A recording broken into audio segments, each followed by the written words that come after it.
हरे कृष्णा, राधे राधे। आज कार्तिक की कहानियों में हम सुख करता, दुख हरता, बुद्धि के दाता श्री गणेश जी महाराज की एक बहुत सुंदर कहानी सुनेंगे। पहले एक जयकारा बोलो, गणेश जी महाराज की जय, रिद्धि सिद्धि की जय, कार्तिक के ठाकुर की जय। एक समय की बात है, एक गांव में एक अंधी बुढ़िया माई रहती थी। उसके परिवार में उनके पति, बेटा, बहू सब थे। वे बहुत गरीब थे। बुढ़िया माई के पति की तबीयत भी ज्यादा खराब ही रहती थी। बुढ़िया माई का प्रतिदिन गणेश जी की पूजा करने का नियम था।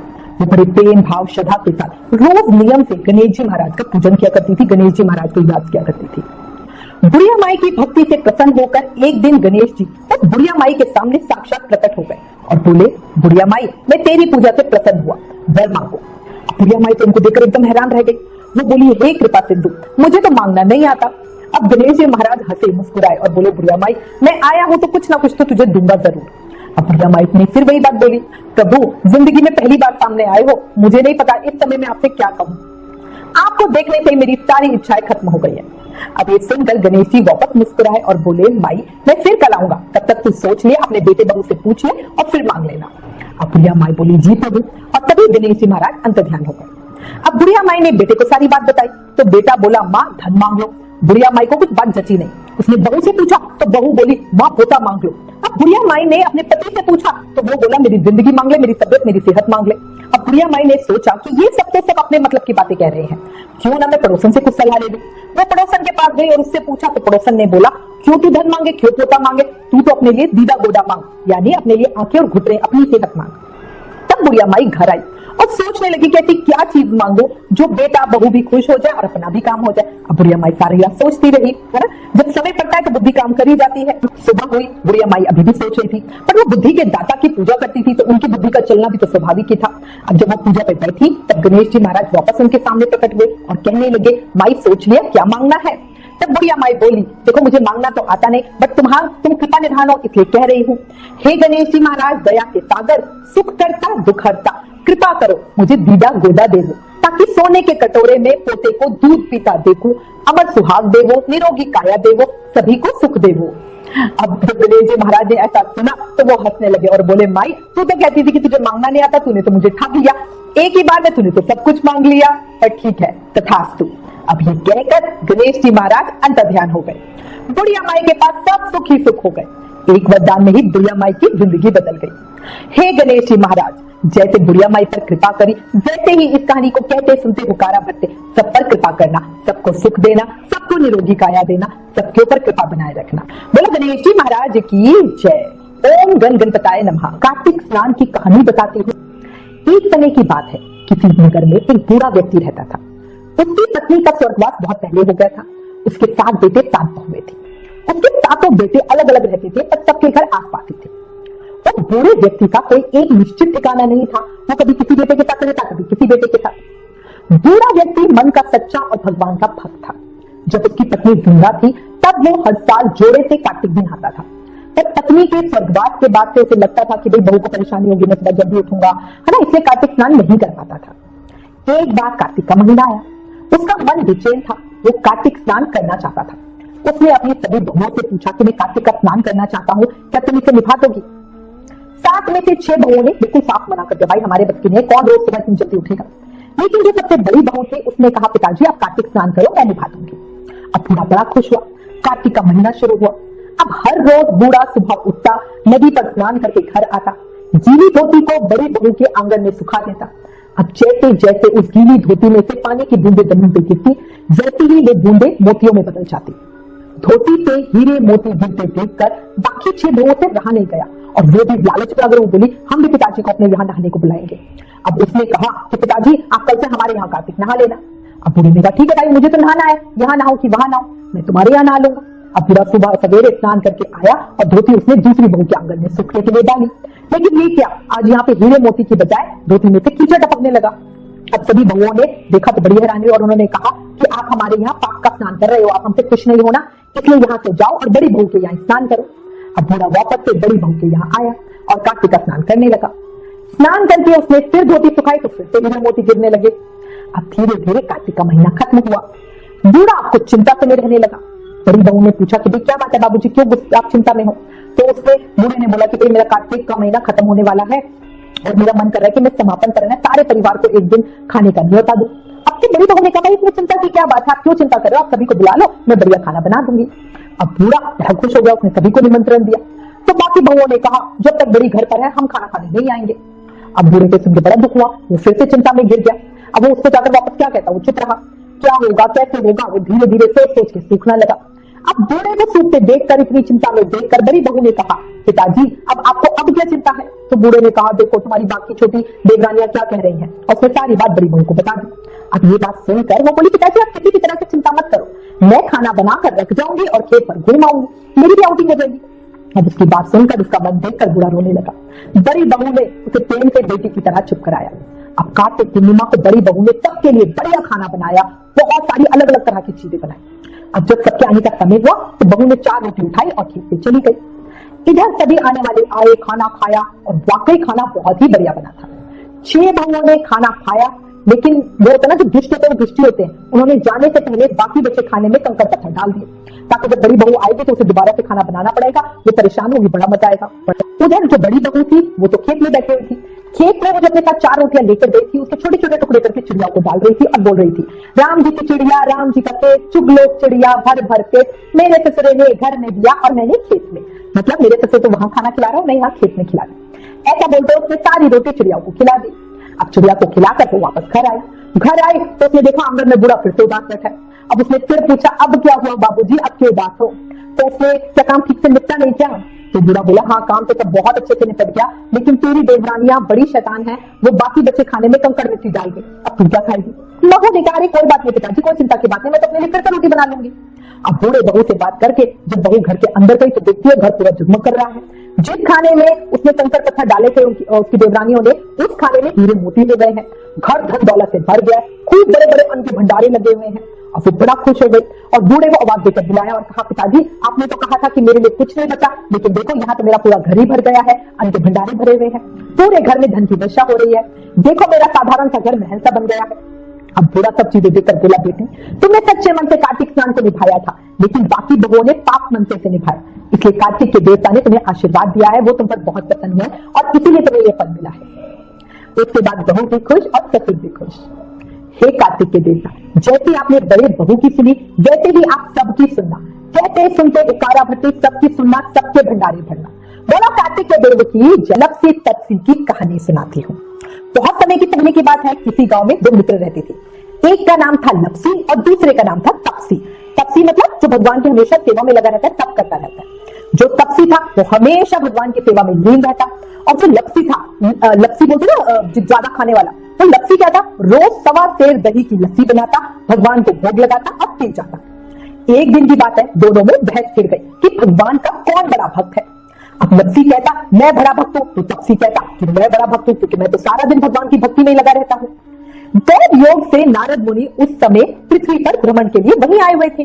उन्होंने लपसी और तपसी को आपस में झगड़ते देखा तो उनके सामने प्रकट हो गए और उनसे लड़ने का कारण पूछा।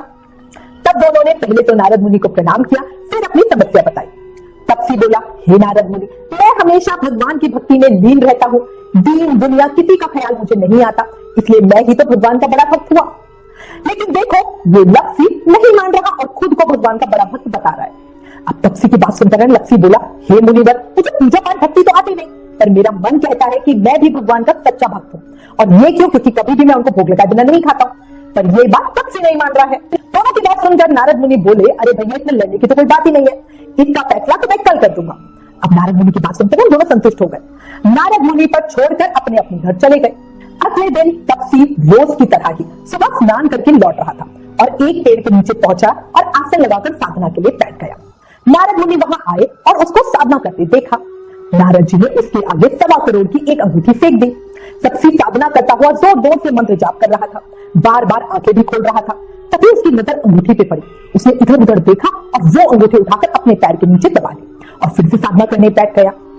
उधर लपसी भी रोज की तरह ही आया और 1.25 सेर दही की लस्सी बनाई, उसे लोटे में घुमाया, भगवान को भोग लगाया और पी रहा था। नारद जी ने उसके आगे भी अंगूठी डाली। लपसी की नजर भी अंगूठी पे पड़ी, पर उसने अंगूठी उठाते हुए सोचा कि ये तो बड़ी महंगी अंगूठी लग रही है, इसमें पन्ना जड़ा हुआ है, जिस बेचारे की गिरी होगी वो कितना दुखी हो रहा होगा, मुझे देखना चाहिए ये अंगूठी किसकी है। वो चारों तरफ देख रहा था, आवाज लगा रहा था, पर उसे अपने चारों तरफ कोई नहीं दिख रहा था। वो गया और गांव के सरपंच को अंगूठी दे आया और बोला कृपया आप ढूंढ लो, जिसकी अंगूठी है उसे वापस दे देना। अब अंगूठी देकर लक्ष्मी नदी किनारे जहाँ तपसी साधना में बैठा हुआ था वहां आ गया। तभी नारद जी भी उन दोनों के सामने प्रकट हुए और बोले तुम दोनों में से लक्ष्मी बड़ा भक्त है। नारद जी की बात सुनकर तपसी को बहुत गुस्सा आया। तपसी ने इसका कारण पूछा तो नारद जी बोले तेरे गोदे के नीचे 1.25 करोड़ की अंगूठी पड़ी है, तूने इसे चुराया है जिससे तेरी तपस्या भंग हो गई है। और नारद जी ने लक्ष्मी द्वारा अंगूठी को सरपंच को देने की बात भी तपसी को बताई। अब तपसी को वाकई अपनी किए पर शर्म आई। नारद जी बोले भक्ति का मतलब दिन रात बैठे रहना नहीं है, सच्ची भक्ति का मतलब है मन का भाव का सच्चा और साफ होना, किसी भी तरह का छल कपट लालच घमंड मन में नहीं होना। अब तपसी को अपनी भूल का एहसास हुआ, उसे समझ आ गया। अब तपसी हाथ जोड़कर नारद जी के सामने खड़ा हो गया और बोला प्रभु मेरी गलती को माफ करो, कृपया कोई रास्ता बताओ, मेरी तपस्या का फल किस तरह से मुझे मिल सकता है। नारद जी कहने लगे अब तू सच्चे मन से कार्तिक रहा, कार्तिक व्रत कर, पूजा पाठ कर, तभी तुझे सच्ची भक्ति मिल सकती है। कार्तिक महीने के आने पर तपसी ने पूरे सच्चे मन से भाव श्रद्धा के साथ कार्तिक स्नान पूजा पाठ व्रत किया। कार्तिक पूर्णिमा पर नारद जी उसके सामने प्रकट हुए और बोले अब तू भगवान का सच्चा भक्त है, जैसे हीरे को तराशने पर ही उसकी चमक आती है वैसे ही अब तेरी भक्ति में भी चमक आ गई है। मैं तुझे वरदान देता हूँ कि जब भी कोई कार्तिक नहाएगा तो वो तेरी कहानी जरूर कहेगा। नारद जी से कहने लगे कि कार्तिक माह की कहानी सुनने के बाद जो तेरी कहानी नहीं सुनेगा या कहेगा उसे कार्तिक स्नान का फल नहीं मिलेगा, जो दान देके दक्षिणा नहीं देगा उसका फल तुझे मिल जाएगा। इसके बाद नारद जी अंतर्ध्यान हो गए। हे कार्तिक के देव, जैसे तपसी का मार्गदर्शन किया, उसे सच्ची भक्ति दी, वैसे ही इस कहानी को कहते सुनते हुकारा भरते सबको देना। बोला कार्तिक के देव की जय, लक्ष्मी नारायण भगवान की। कार्तिक की कहानियों में आज हम पटवारी माता, पाल माता और गणेश जी महाराज की एक बहुत सुंदर कहानी सुनेंगे। एक बार पटवारी माता, पाल माता और विनायक जी महाराज में थोड़ी बहस हो गई, थोड़ा झगड़ा हो गया। तीनों आपस में लड़ रहे थे और खुद को बड़ा बता रहे थे। अब किसी भी चीज का अंत नहीं हो रहा था, किसी भी बहस का अंत नहीं हो रहा था, हर कोई अपनी बड़ाई कर रहा था। इतने में वहां से एक ब्राह्मण का लड़का गुजर रहा था, तो पाल माता, पटवारी माता और गजानन जी महाराज ने उसे रोका और कहा बालक रुक जा और हमारा न्याय कर। तू ब्राह्मण का लड़का है, तुझे सब पता है, इसलिए तू हमारा न्याय करेगा। और ये कहने के बाद उन्होंने जल्दी जल्दी सारी बातें लड़के को बता दी। अब लड़का बड़ा समझदार था, उसने बोला नहीं अभी मुझे बहुत देर हो रही है, मैं जल्दी में हूँ, मेरे को भी जाना है, मैं कल वापस आऊंगा तब तुम्हारा न्याय करूंगा। अब उन्होंने कहा ठीक है। अब लड़का वापस अपने घर आ गया। लड़के ने घर आकर माँ से कहा कि माँ कल मुझे पाल माता, पटवारी माता और गणेश जी महाराज का न्याय करना है, आज वो मुझे रास्ते में मिले थे तो मुझसे पूछ रहे थे कि बताओ कौन बड़ा है। तो माँ ने कहा बेटा सभी को बड़ा कहना, तुम सबको ही बड़ा बता देना क्योंकि वाकई सब तीनों ही बड़े हैं।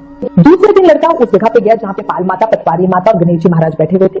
वहां आकर उसने उन तीनों को प्रणाम किया और बोला पाल माता आप बड़ी हो, क्योंकि हर व्यक्ति आता है और स्नान ध्यान करके शुद्ध होकर चला जाता है, आप सबकी रक्षा करती हो। उसके बाद वो पटवारी माता की तरफ मुड़ा और बोला माँ आप सबसे बड़ी हो, क्योंकि कितने भी तीर्थ धर्म ध्यान कर लो पर आपकी पूजा किए बिना कोई भी काम पूरा नहीं होता। आप जीवित को भी तारती हो और मरने के बाद भी उद्धार करती हो। पटवारी माता पद की धारणी हो इसलिए आप सबसे बड़ी हो।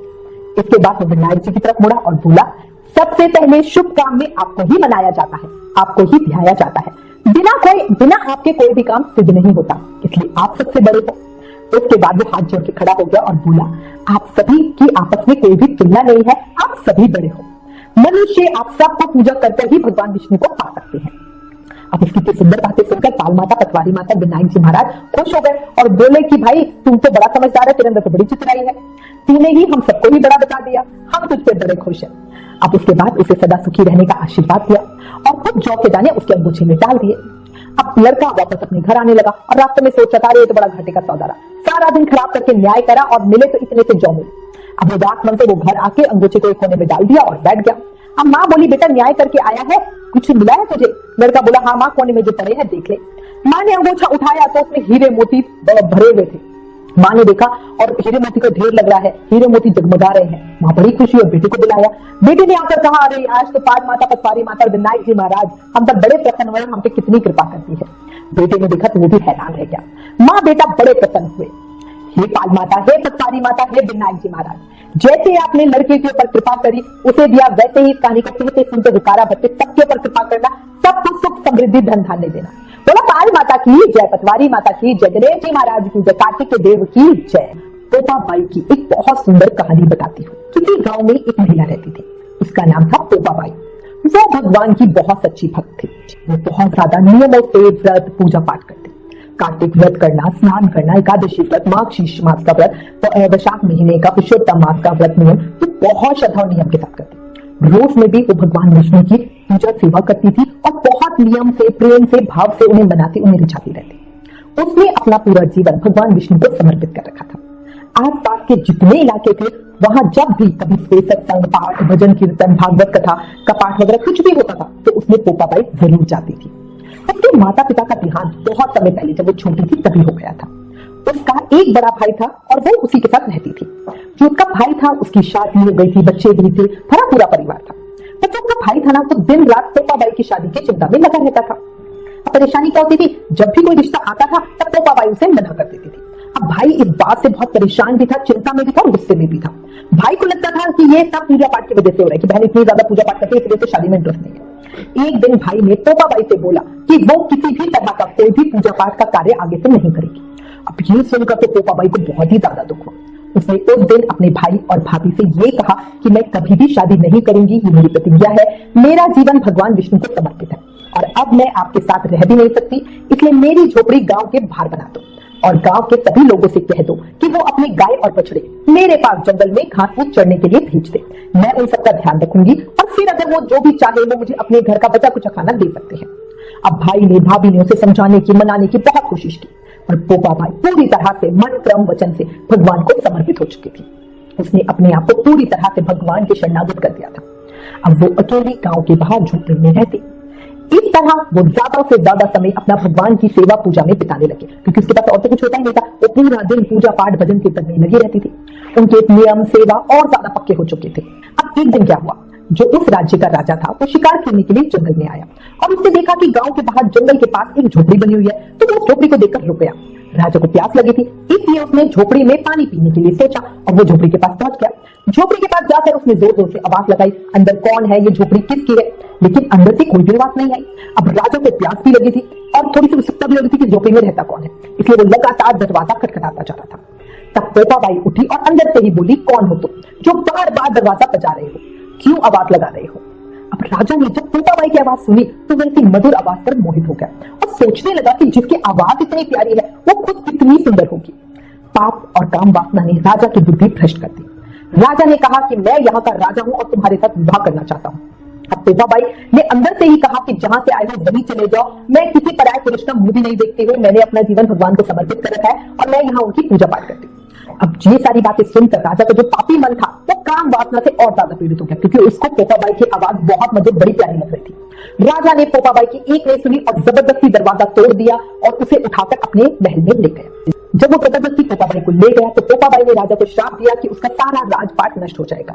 अब महल में आने पर राजा की जो और रानियां थी उन्हें जब ये सारी बात पता चली तो वो राजा के पास गई और उनसे प्रार्थना की कि तुम इसे वापस छोड़ो, ये तो बहुत गलत है और इन्होंने श्राप दिया है और ये बड़ी साध्वी है, बहुत पूजा पाठ करती है। अब रानियों की बात सुनकर राजा को थोड़ा सा डर लग गया और उसको अपनी भूल का एहसास भी हो गया। राजा को यही लगा कि अगर एकदम मेरा राज्यपाट नष्ट हो जाएगा तो मैं क्या करूंगा। अब राजा पोपाबाई को वापस झोपड़ी में छोड़ने के लिए जाने लगा तो रास्ते में एक पाप की नदी आई जिसमें राजा डूबकर मर गया।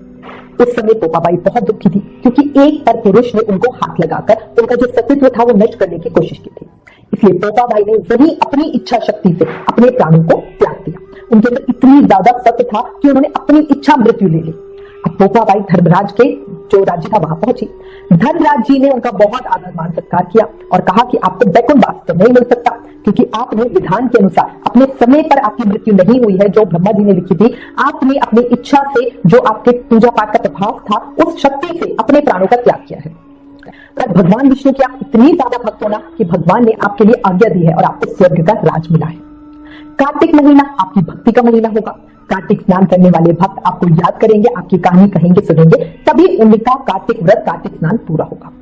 अब उसके बाद पोपाबाई ने पूछा कि इस राजा का क्या हुआ? तो धनराज ने बोला कि उस राजा को भयंकर दंड मिला है और वो नरकवासी हुआ है। तो अब पोपाबाई वहीं स्वर्ग में रहने लगी। कुछ समय के बाद एक सेठ और सेठानी की मृत्यु हुई। दोनों बहुत पुण्य आत्मा थी।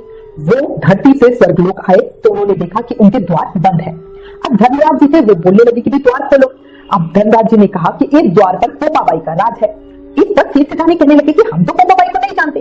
तो धनराज ने उन दोनों की बात सुनकर उन्हें पोपाबाई के वृतांत के बारे में सुनाया और बताया कि उन्हें क्या वरदान मिला हुआ है। साथ ही कहा कि तुम लोग पुण्य आत्मा हो और तुम्हारे लिए स्वर्ग के द्वार बंद है जो ठीक नहीं है, इसलिए मैं तुम्हें अपनी शक्ति से 7 दिनों का समय मृत्युलोक में दे रहा हूँ।